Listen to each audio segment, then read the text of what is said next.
네, 지난주 뉴욕 증시에서 S&P 500과 나스닥이 사상 최고치로 마감을 했습니다. 하지만 지금 미국의 경제 지표들 같은 경우는 둔화를 가리키고 있고 기업 이익 전망치는 지금 둔화되고 있는 만큼 시장을 낙관하기는 쉽지 않아 보입니다. 네, 그래도 다행인 거 오늘 우리 시장 힘을 내주고 있는데요. 시장에 대한 다양한 변수 짚어보도록 하겠습니다. 매크로인사이트 김홍석 KCGI 자산운용 주식운용 분보장 모셨습니다. 어서 오세요. 반갑습니다. 네, 반갑습니다. 안녕하세요. 3,100까지 거침없이 직진했던 이제 코스피가 지난 주 후반에는 좀 조정을 받는 모습이기도 했는데 시장 단기 흐름 어떻게 전망하고 계십니까? 예, 제가 가지고 있는 그 주식시장 예측 모델에 따르면은 네. 지금 국내 그 코스피 시장 자체는 조금 단기 고점을 보여주고 있습니다. 그래서 제가 봤을 적에는 이제 한 7월에는 네. 크지는 않지만은 소폭 좀 조정을 받을 가능성이 좀 높아 보이고요. 근데 개인들의 매수세가 워낙에 강하고요. 그다음에 또 최근에 이제 주식 예탁금이 굉장히 크게 들어와 있어요. 그래서 이 개인들의 이 투자 자금은 아마 조정이 조금 돼 있으면은 그때 아마 좀 투자 자금이 좀 이렇게 밑에서 주가 하락할 때마다 좀 받쳐주면서 하락폭은 조금 제한할 걸로 생각을 하고 있습니다. 그래서 저는 한 최대 한 10% 정도 이내로 조정이 마무리되지 않을까 이렇게 생각하고 있습니다. 네, 조정은 있을 수 있다. 시장의 상승은 뭐 반갑긴 하지만 상법 개정이나 이재명 정부의 이런 정책 기대감을 너무 크게 지금 선반영하고 있는 건 아닌가 이런 우려도 있는데 이 부분은 어떻게 보십니까? 네, 저도 동의를 합니다. 저도 이재명 정권의 이제 어떻게 보면은 상법 개정안이라든지 또 있을지 모르겠지만 뭐 자본시장법 개정안, 네. 그다음에 뭐 세법 개정안, 뭐 여러 가지가 지금 논의가 되어 있는 걸로 알고 있고요. 이런 부분들이 어떻게 보면은 정책 수혜주라고 하고 할 수 있는 일부 테마에 네. 좀 엮여가지고 좀 가파르게 좀 주가 많이 단기적으로 상승하는 측면이 있습니다. 그래서 주가도 좀 그에 따라서 많이 지금 좀 부양이 됐고, 근데 이런 부분들이 사실은 크게 근본적인 변화가 당장 가시적으로 있을 것 같지는 않은데 뭐 너무 기대감에 좀 많이 이미 올랐다 이렇게 생각이 듭니다. 네, 현재 시장 흐름을 보면 과거에 없던 상승장이 연출이 되고 있습니다. 앞서서 살펴주신 것처럼 상법 개정 통과에 대한 기대감 속에 주가가 좀 선반영이 된 것 같은데 만약 통과가 실제로 된다면 외국인의 수급도 우리가 면밀히 살펴봐야 될 것 같습니다. 어떻게 보십니까? 네, 저는 그 외국인들이 네. 그동안 이제 작년 여름 이후로 꽤 순매도를 계속 이어왔지 네. 않습니까? 물론 최근에 이제 5월하고 6월에는 이제 좀 강하게 이제 한 5조 정도가 들어왔는데 그 전에 이제 순매도 된 것은 한 30조 정도가 되거든요. 그래서 근데 그때는 이제 주가 지수도 조금 낮은 수준에서 이제 순매도가 계속 이어져 왔었는데 지금은 이제 3천이 이제 올라와서 이제 순매수가 이어지게 된다 그러면은 제가 들어올 적에는 한 40조 이상은 충분히 들어올 수 있는 상황이고 네. 그렇게 본다면은 저는 이런 부분들이 이제 하반기에 좀 주가 상승세, 주식 시장의 상승세를 계속 끌고 나가는 그 원동력이 결국 또 되지 않을까 이렇게 생각합니다. 네, 조금 전에 뭐 말씀을 해주셨지만 상법 개정이 이루어진다고 해도 기업들이 뭐 달라진 환경에 적응하는 데는 시간이 꽤 걸릴 것 같고 이런 상황들이 이제 조정이나 하방 요인이 되지 않을까 이런 우려들은 어떻게 보십니까?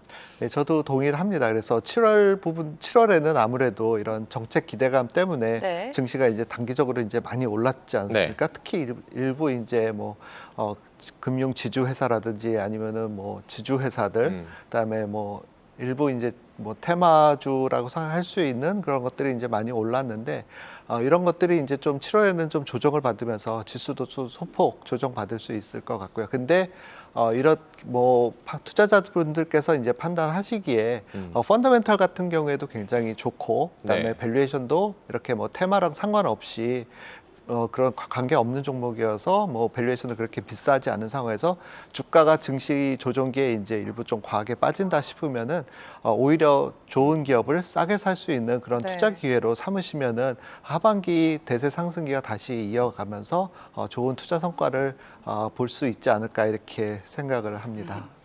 네, 내일이면 7월장이 시작이 되는데 7월장 하면 여전히 관세라는 불확실성이 있습니다. 7월 8일이죠. 상호유예 마감 시한인데 트럼프 대통령의 발언을 또 따라가 보면 모든 국가에 서한을 보낼 것이다. 유예 가능성을 시사를 하지 않는 움직임이었는데 어떻게 보셨습니까? 저는 트럼프 대통령의 말은 네.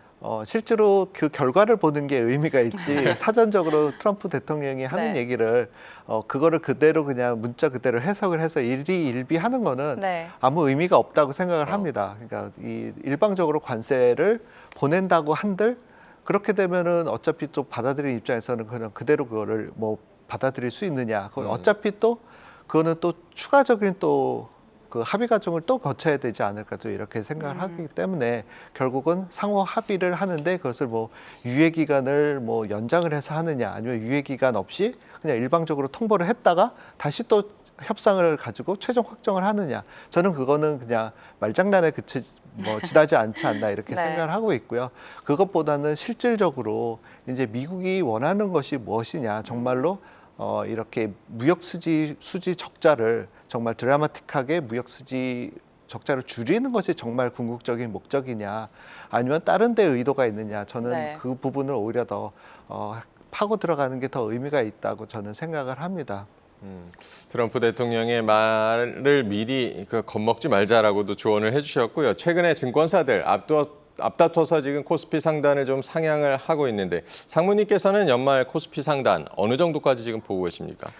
저는 그 연초부터 지금 계속 말씀드렸지만은 작년까지는 한국 시장이 굉장히 안 좋을 걸로 저도 계속 얘기를 해왔었고 네. 올해부터는 한국 시장이 굉장히 좋을 거기 때문에 한국 시장의 투자 비중을 늘려야 된다고 계속 얘기를 해왔었습니다. 그 근거는 저희가 이제 과거에 그 코스피 지수 자체가 우리 포워드 기준으로 했을 때 P 한 8배에서 15배 사이 밴드에서 계속 사이클을 그리면서 와 왔었는데 네.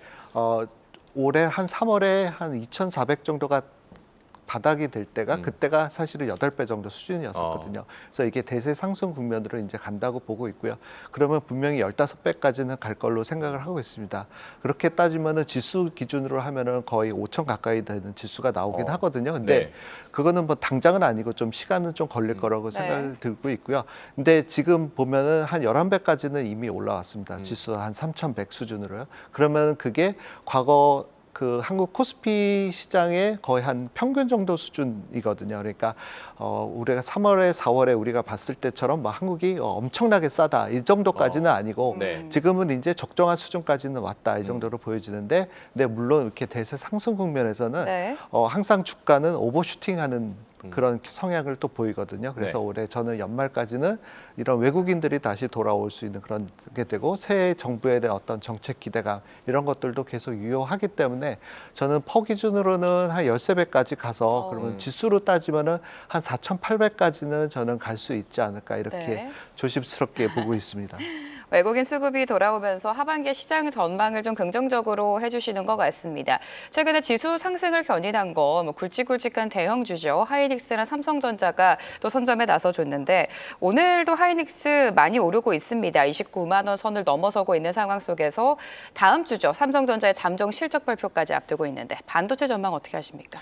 저는 반도체가 실적 자체가 뭐 HBM 관련된 그쪽 이제 하이닉스 같은 경우에는 하반기에도 계속 실적이 좋게 나올 거지만은 이제 HBM보다는 아무래도 레가시 반도체라든지 휴대폰이라든지 여러 가지 이제 좀 복합적인 비즈니스를 하고 있는 삼성전자 같은 경우에는 올해 하반기에도 그렇게까지 실적이 좋을 걸로 생각하지는 않습니다. 근데 주가는 조금 더 다른 스토리인데요.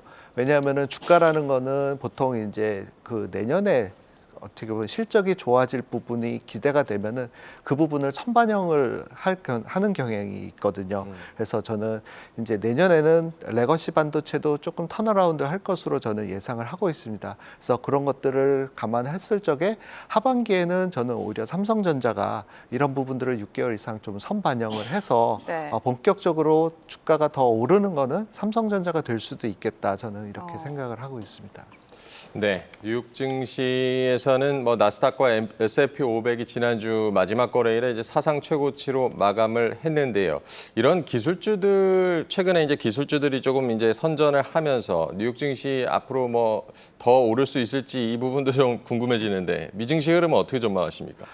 저는 사실은 미국이 증시가 지금 어떻게 보면 역사적 최고점을 나스닥 같은 경우에도 이제 금요일 밤에 이제 경신을 했고 S&P 500도 마찬가지고 이제 다우 같은 경우는 살짝 이제 좀 못 미치는 수준인데 거의 뭐 미국 증시는 역사적 최고점이다 어떻게 이렇게 볼 수가 있는데 저는 그럼에도 불구하고 저는 이 기업의 실적이라든 펀더멘털, 그다음에 앞으로 전개될 상황을 보면은 사실은 좀 밸류에이션은 이미 좀 너무 비싼 것 같아요. 싼 종목을 찾기가 되게 어려운 시장이다 이렇게 생각이 들고 있고, 특히 이제 빅테크 기업들 이런 위주로 보면 좀 비싸다, 많이 비싸다 이런 느낌을 지울 수가 없어서 네. 저는 단기적으로 이렇게 주가가 크게 더 오르기보다는 좀 종목별로 좀 다르긴 하겠지만 증시 전체로는 좀 이렇게 박스권 안에서 조금 일정 부분에서 그 레인지 안에서 저는 그 올라갔다 내려갔다를 좀 반복하는 조금 그런 장세가 좀 이어지지 않을까 이렇게 생각을 하고 있습니다. 네, 지난주 마지막 거래일 사상 최고가를 경신을 했습니다. 당분간 변동은 있을 것이다 이렇게 예상을 해주셨는데 최근 미국 시장 상승을 두고 이 퀀트 자금 유입을 배경으로 꼽고 있는 증권사가 좀 많은 것 같습니다. 지금 보니까 노무라가 향후 4주 동안 1,000억 달러 대규모 자금이 유입될 것이다 이렇게 전망을 하고 있는데 동의하십니까?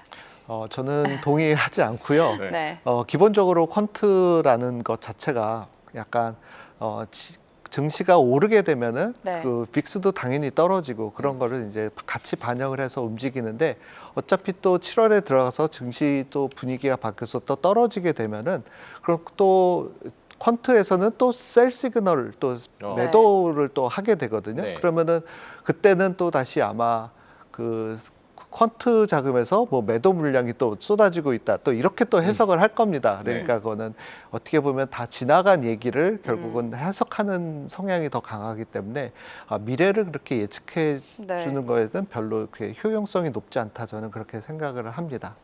자, 그럼 미국 경기를 좀 봐야 될 것 같은데 경기 침체에 대한 우려는 있습니다만 좀 과도하다라는 평가도 나오고 있습니다. 지난주에 발표됐었던 미국의 1분기 GDP가 하향 조정이 됐고 내구재 주문은 좀 급증을 했었는데 현재 미국 상황 어떻게 보고 계십니까? 저는 사실 미국 네. 상황이 다들 아시겠지만은 이제 팬데믹 이후에 좀 과다하게 풀린 유동성을 아직은 회수를 못하고 있는 상황이다. 네네. 저는 이렇게 보고 있습니다. 네. 그래서 그런 부분들이 결국 뭐 주택 시장에도 버블을 만들고 주식 시장에도 어떻게 보면 전반적인 이제 약간 고평가, 뭐 버블까지라고 얘기는 하지 못하겠죠. 전반적으로 이제 좀 주가 지수에도 약간의 어떤 고평가 상황을 지금 만드는 그런 부분이고요. 그래서 이런 부분들이 이제 결국은 제 자리를 찾아가는 데는 조금 시간이 걸릴 거라고 지금 생각을 하고 있습니다. 이제 금리를 이제 어느 정도 지금 높여놨긴 했지만은 사실 미국의 이제 부채 수준이 워낙 높은데 거기서 양적 축소, 연준의 이제 양적 축소는 사실 많이 이루어지지는 못했거든요. 그러다 보니까 이제 그런 부분들이 계속 소비에 조금 계속해서 제약 요인은 좀 될 것 같습니다. 또한 거기에다가 이제 최근에 이제 관세가 네. 조금 또 아직 영향을 이제 받지는 않았는데 이 부분들이 결국 7월부터는 좀 본격적으로 좀 그 영향을 주게 될 것 같아요. 그래서 우리가 이제 1분기, 2분기만을 보면은 관세 때문에 오히려 선주문을 미리 많이 해놓은 게 있거든요. 네. 그래서 그런 부분들이 이제 그동안 뭐 큰 문제는 없었었는데 이게 어떻게 보면은 7월, 8월 가면서 이제 수입 물량이 확실히 좀 줄어드는 그런 부분들이 아마 실제로는 이제 느껴지게 될 거고, 그러면 그거로 인해서 또 물가 상승과 그로 인한 또 소비 침체 이런 부분들이 동시에 또 나면서 증시에도 조금 악영향을 저는 줄 수 있다 이렇게 생각을 하고 있습니다. 네, 말씀하신 대로 아직 관세 영향이 반영되지 않은 상황이라는 게 좀 불안 요인인 것 같은데요. 지난 주말에 이제 미국의 PC도 나왔고 최근에 미국 연준의 금리 인하 기대감 다시 좀 커지는 모습이긴 한데요. 상무님께서는 금리 인하 경로 어떻게 보고 계십니까? 저는 뭐 이런 관세 영향 때문에 결국은 7월, 8월에도 계속 물가가 계속 네. 녹록지 않을 것 같아요. 그래서 연준이 원하는 것만큼 물론 우리가 5월 PC 거기에서도 봤지만은 소비는 생각보다 부진했고 그럼에도 불구하고 물가는 생각보다 또 높았습니다. 네. 그거는 일부 관세 영향도 저는 있었다고 보고 있고요. 근데 이 부분이 조금 더 본격화가 되면은 앞으로 6월, 7월 수치는 이제 점점 더 물가가 좀 더 위로 상향 쪽으로 더 잡히게 되면, 근데 소비는 또 계속해서 부진한 상황이고 어떻게 보면 약간의 스태그플레이션 네. 같은 느낌을 줄 가능성이 되게 높다고 보여지거든요. 그러면은 문제는 뭐냐면은 연준이 계속 단기적으로는 금리를 인하를 못하고 계속 연말까지 끌고 갈 가능성이 저는 되게 높다고 보여집니다. 그런데 어느 순간에 경기가 너무 침체되는 그런 경향을 보게 되면 연준이 급하게 네. 연말정에 가갖고 뭐 25bp 이렇게 천천히 내리는 것이 아니라 50bp 정도 한 번에 훅 이렇게 빠르게 금리를 인하하는 네. 그런 상황으로 몰리지 않을까 저는 그걸 오히려 걱정을 하고 있습니다. 네, 횟수의 차이는 있겠지만 일단은 하반기 연준의 금리 인하가 있을 것이다. 시장은 이렇게 예상을 하고 있는데 금리 인하를 한다고 해서 무조건적으로 시장의 호재는 아닌 것 같습니다. 더군다나 경기 둔화에 따른 금리 인하면 시장에 또 영향을 줄 것 같은데 이 부분 어떻게 풀어볼까요? 네, 저도 전적으로 동의를 네. 하고요. 금리 인하가 그 시기에 따라서 항상 증시의 어떤 플러스 요인, 즉 금리를 인하하면 주가는 오른다라는 그런 상식은 항상 옳은 것은 아닙니다. 그렇죠. 그러니까 이게 언제가 안 좋을 때냐면 지금과 같은 시기거든요. 그게 무슨 얘기냐면은 경기가 굉장히 안 좋아갖고 어떤 이유가 있어서 금리를 굉장히 내려서 급하게 내리고 뭐 심지어는 뭐 양적 완화까지 해서 네. 풀었었다가 이것이 이제 어떻게 보면 장단기 금리 역전이 되잖아요. 그럼 금리 역전이 지나고 나서 이제 장단기 금리 차가 다시 정상화 국면으로 이렇게 오는데 그 와중에 이제 단기 금리, 그러니까 기준 금리를 이제 인하를 하면은 단기 금리는 영향을 더 많이 받기 때문에 단기 금리가 더 빨리 떨어지거든요. 그러면은 어떤 현상이 생기냐면은 그 장기 금리하고 단기 금리 간의 그 금리 격차가 더 벌어지게 됩니다. 그렇게 되면은 이제 증시에는 가장 안 좋은 이제 조정장이 이제 오게 되는 때가 그때가 이제 본격화되기 때문에 이렇게 장단기 금리가 벌어지면 이제 정상화 국면에서 증시에 조금 더 안 좋은 영향을 주는 경향이 있다 저는 이렇게 봅니다. 네, 지금 뭐 증시는 금리 인하를 어쨌든 기다리고는 있지만 호재가 아닐 수 있다는 점도 짚어주셨고요. 중동 분쟁이 일단락된 이후에 이제 달러 가치가 다시 좀 떨어져서 달러 인덱스 97포인트대에서 지금 움직이고 있는데요. 달러 약세는 달러 기반 자산의 매력도를 떨어뜨리는 요인이기도 하고 하반기에도 이 관련해서 미국 외 비미국 시장이 좀 선전할 가능성이 높다고 보십니까?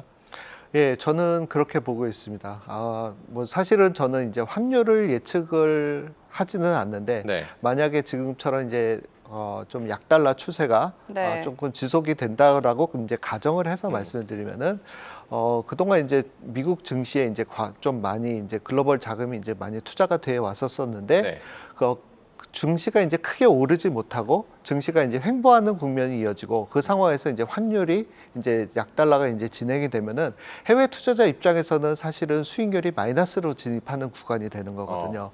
그러면은 이제 미국 증시에 계속 남아 있을 경우에는 그게 좀 부담이 되기 때문에 미국 증시에서 사실은 차익 실현을 하고 미국보다 더 어떻게 보면은 상대적으로 좀 투자 수익 성과가 좀 더 나올 수 있는 시장으로 다시 좀 그 투자 포트폴리오를 리밸런싱을 할 가능성이 되게 높거든요. 그래서 네.